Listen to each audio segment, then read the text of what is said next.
Let's get started decorating this pie. So I'm going to squeeze some black outline consistency icing onto the base of the cookie and then spread that flat.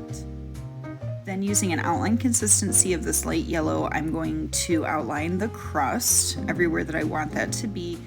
I outline directly on the edge of my cookie because I am using an outline consistency, so it works as a dam to keep the icing from flooding off the edge. So I feel comfortable piping right along the edge. If you don't, or if you're using an all-in-one consistency, you can bring the icing in a little bit. It's whatever you're comfortable with.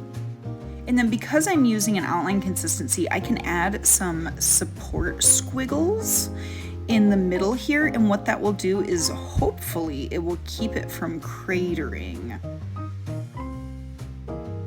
So I'm following those skinny sections, and then I'm going to squeeze up here. And it only works with outline consistency. It doesn't work with an all-in-one, because what you need is you need a thicker icing underneath that flood, because the cratering is being caused by too much water, because it has to do with how it dries. So you want some icing that has less water in it underneath it to support it. So just flood that all in and scribe it smooth. And then that will have to sit for, 30 minutes to an hour to crust before you add in the other colors. So mine has sat, and I'm going to add my outline pink and just outline the shape of the pie slice. When I taught this class in person, I actually used an all-in-one consistency for this light pink, and it did work out okay. It made things a little bit easier, but for some of the colors, I still chose to do the outline and the flood. I think it's important when you're a student to try out both methods of doing cookies with an all-in-one consistency versus using an outline and a flood. It's just important to get the feel for both of them. So I'm just going to outline where that whipped cream is going to be, and then I'm going to go ahead and use a flood consistency and flood that bottom portion of the pie slice. When you flood, you want to lay the icing down either in rounds or from one side of the cookie to the next. You just don't want to zigzag the icing in all crazy.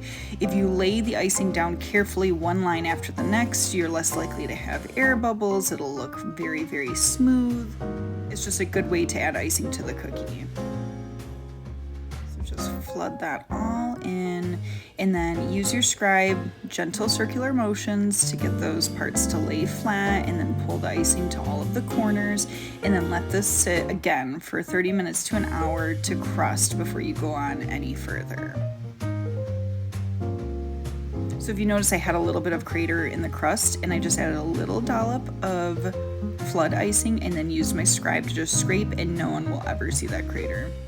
Super easy.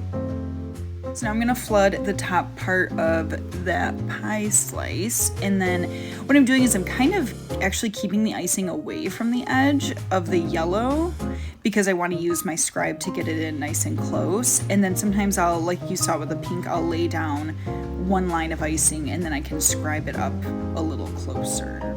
That way the line looks straight when it dries. And then just pull the icing into those corners, pull it right up against that crust.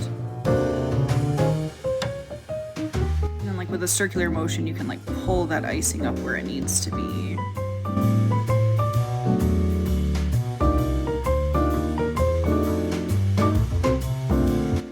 That in tight spaces like that rather than an open space. You don't want to be dragging icing across the cookie. So outline that whipped cream part. I used this darker pink. This was another color that I used the all-in-one consistency during class, but for this video it's actually an outline and a flood consistency. And then when I'm flooding, I'm pushing down so that it kind of overlaps that pink icing on the bottom, and that's so that when it dries it kind of gives it a 3D effect, like it's actually sitting on top of that slice of pie.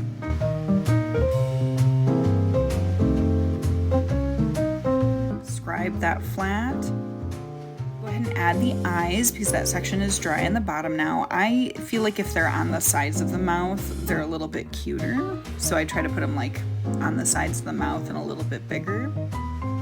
And And then once that whipped cream has crusted, you can add a swirly design to the whipped cream with your outline consistency, or if you did all in one, you can use that. And that's the pie slice. Thank you so much. Let me know if you have any questions.